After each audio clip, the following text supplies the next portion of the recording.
छोटी सी थी जनाबाई, अपने माता पिता के साथ आषाढ़ी एकादशी के दिन आई यहां पर, जिस दिन सबसे ज्यादा भीड़ होती है पंढरपुर में, और पहले से ही सोच करके आई थी कि मुझे वापस घर नहीं आना है।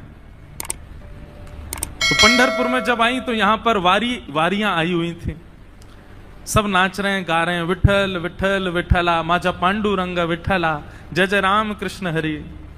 पंढरपुर में आते ही नेत्र सजल हो गए। जनाबाई छोटी सी हैं, अभी 7-8 वर्ष की आयु है।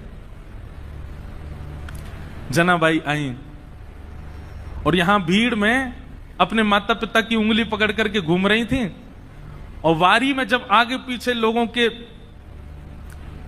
धक्का मुक्की हुई तो माता पिता का हाथ छूटा नहीं, छोड़ दिया, जानबूझ करके खो गई बड़ी भीड़ में। बालक तो खो करके रोते हैं, जनाबाई नाच रही थी कि हाँ अब अच्छा हुआ, अब मैं अकेली हूं, अब मैं यहीं खो जाऊंगी, माता पिता को मिलूंगी नहीं और सदा के लिए अपने विठोबा के पास रहूंगी, अपने विठल के पास रहूंगी। माता पिता ने ढूंढने का प्रयास किया, लेकिन जनाबाई मिली नहीं। जनाबाई प्रसन्न हैं क्योंकि उनका परिवार तो श्री पंढरपुरी है ना।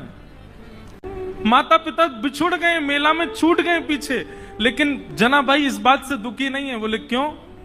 बोले मेरे माता पिता तो विठल रखुमाई है, मेरी बहन तो चंद्रभागा है, ये सब संत महापुरुष जो उछल उछल करके राम कृष्ण हरि कीर्तन कर रहे हैं, ये सब मेरे भाई बंधु हैं, यही मेरा परिवार है, मैं अब इन्हीं के बीच में रहूंगी।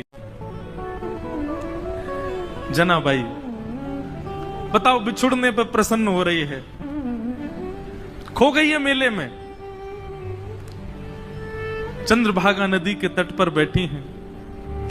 लेकिन 1 दिन 2 दिन 3 दिन 4 दिन बीत गए, बहुत भीड़ होने के कारण जनाबाई को ठाकुर जी का दर्शन नहीं हुआ। चंद्रभागा के तट पर जाकर के बैठी हैं और जाकर के अपने हृदय पर हाथ रख के कह रही, अरे मेरे बिठोवा, अरे मेरे बिठुराए, कब मिलोगे? तुम्हारे लिए सब छोड़ करके आ गई मैं। मीराबाई का भाव है ना, भाई छोड़या बंधु छोड़या, छोड़या जग सोए, साधुअन संग बैठ बैठ, साधुअन संग बैठ बैठ, लोक लाज खोई रे, मेरे तो गिरधर गोपाल, दूसरो न कोई, दूसरो